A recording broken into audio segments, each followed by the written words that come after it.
पर ठीक है, फ्राइडे का सेशन एक बार स्क्रीन पर रखिएगा।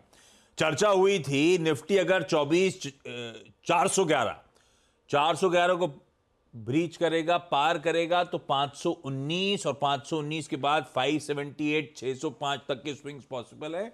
वो देखिए 592 फ्राइडे के हाईस थे और हमने साथ साथ फ्राइडे को निफ्टी के लॉन्ग्स कैरी करने की बात भी करी थी। वीरो बढ़िया रहा निफ्टी का फ्राइडे का अप्रोच। आज फिर अगर लॉन्ग्स कैरी कर रहे हैं तो रिवॉर्ड मिलेगा। 1/3% मजबूती के साथ गिफ्ट निफ्टी कह रहा है शुरुआत होगी। ग्लोबल क्यूज भी ठीक ठाक हैं। फ्रेश अप्रोच निफ्टी का, निफ्टी बैंक का और जो हमारे साथ लॉन्ग्स कैरी करके आ रहे हैं उनके लिए क्या?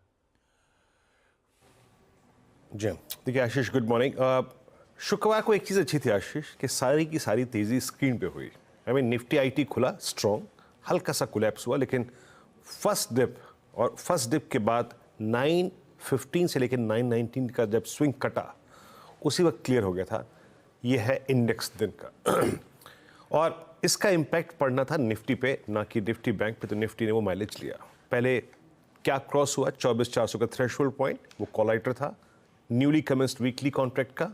फिर 500 पार हुआ और 519 के बाद वो पूरा का पूरा एक शॉर्ट कवरिंग स्विंग था। लॉन्ग कैरी हमने इसलिए किया क्योंकि कन्विंसिंगली अगर आप देखें अपने कॉलाइटर्स के जोन में ट्रेड कर रहा था निफ्टी। ये पूरी की पूरी तेजी अगर आप देखें बहुत हद तक स्पॉन्सर करी निफ्टी आईटी ने, और निफ्टी आईटी को ये स्ट्रेंथ के पीछे बड़ा कारण थे एफआईआईस। आप स्टेट्स देखिए आशीष, ह्यूज कैश बाइंग और करीब करीब 4021 करोड़ रुपए की उनकी बाइंग, 1651 करोड़ रुपए का डीआईएस का सेल था। तो एफआईआईस ने दो चीजें करी, cash buying in IT counters, long in IT, short cover in IT. वो स्टॉक फ्यूचर्स में उनके स्टैट से बिल्कुल क्लियरली विजिबल है। और इंडेक्स को फर्दर उन्होंने ऐड किया 414 करोड़ रुपए का, जो ये नया थ्रस्ट आया उसके बाद, क्योंकि वो 2 दिन से इंडेक्स बेच रहे थे बुधवार और गुरुवार को। तो इंडेक्स को एक फिर थ्रस्ट मिला आशीष। और इस बाइंग के साथ 1414 करोड़ रुपए की आपने 16,000 कॉन्ट्रैक्ट लॉन्ग करे, आपके नेट लॉन्ग एडिशंस में फर्दर एक जंप आया है, 3,27,000 आउटस्टैंडिंग हुई है। और आपने एक और चीज करी, 24,500 के ऊपर उस ट्रांजिशन प्रोसेस में एंटर कर गए आप। मैं आज के सेशन को कैसे अप्रोच करूंगा और गैप अप को कैसे अप्रोच करूंगा, एक चीज जहन में फिर भी रखिएगा, अगेन रखिएगा, दैट्स थ्रेशोल्ड पॉइंट और पुट राइटर्स के जोन। ठीक है, ये चीज आपको अपने जहन में रखनी है। यही दो ट्रेड्स देंगे। आज 24,600 पे 500 पे भी कॉल राइटर थे थोड़े बहुत अगर आप देखें, जो कि आई थिंक मजबूरन लेते हैं। 500-600 पे और 600 पे बहुत कम है, उसके बाद 700 पे। लेकिन स्ट्रॉन्ग पुट राइटिंग अगर कहीं पर विजिबल है आशीष तो वो है 24,500 और 400 का क्लस्टर। टेक्निकली आपका ऑप्शन बेस अभी भी 24,400 है, याद रखिएगा, विच holds maximum outstanding OI. Pyramids लेके आइए।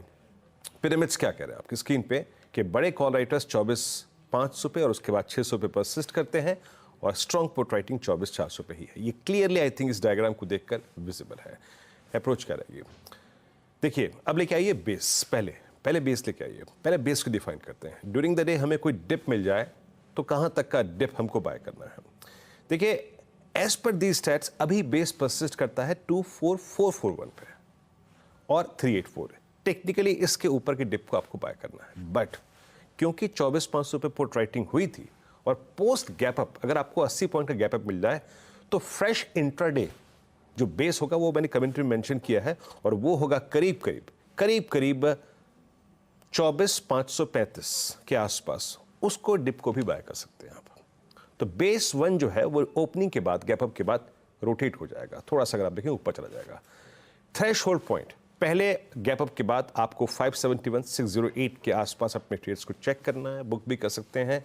Further move towards I think 656, 681 और 713 वो तब डिपेंड करेगा, वो तब आएगा जब आप 608 के थ्रेशोल्ड पॉइंट को क्रॉस कर जाएंगे।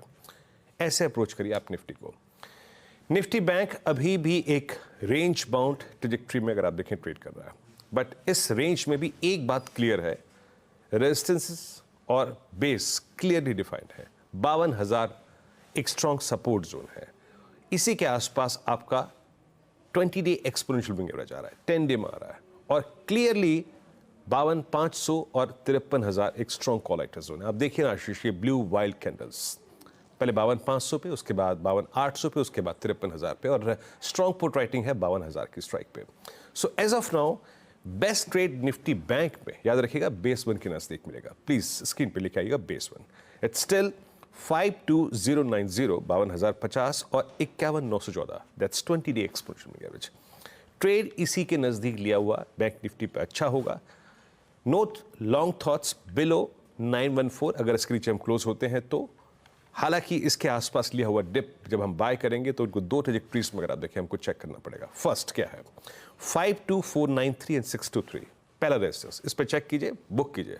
चांसेस है कि यहां से कोलैप्स हो, बट अगर 623 के ऊपर सस्टेन करता है तो अगेन ये 831 और 979 के जोन को स्ट्राइक करेगा, जैसे कि इसने शुक्रवार को भी किया था। लेकिन याद रखिएगा बैंक निफ्टी भी रेंज बाउंड है।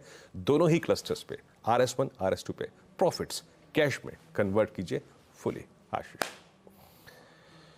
फ्राइडे को वो कहना चाहिए ना, IT pack, rejuvenated IT pack ने कमाल दिखा दिया था, रिकॉर्ड उच्चतम स्तरों पे ले गया था। हमने लॉन्ग्स कैरी करे थे, रिवॉर्ड हो रहा होगा और आज की स्ट्रैटेजी आपकी स्क्रीन पर है। अच्छा एक बात बताना भूल गया भाई, वो हेडलाइन तक तो मेंशन था, खैर मई का आईआईपी गजब है, 7 मंथ के हाईस पे पहुंच गया है 5.9% पे, 5 से बढ़कर। एक्सपेक्टेशंस थी ठंडा पड़ेगा, कोई मैन्युफैक्चरिंग, कोई इलेक्ट्रिसिटी, कंज्यूमर ड्यूरेबल्स ने सॉलिड परफॉर्म करा, पर ये बहुत डेटेड आंकड़े हो गए क्योंकि आईआईपी आता है मई का, 2 महीने पहले पुराना कौन सोचता है। इन्फ्लेशन ये सरदर्द बन गया है 5.08%, 4.75% से बढ़कर।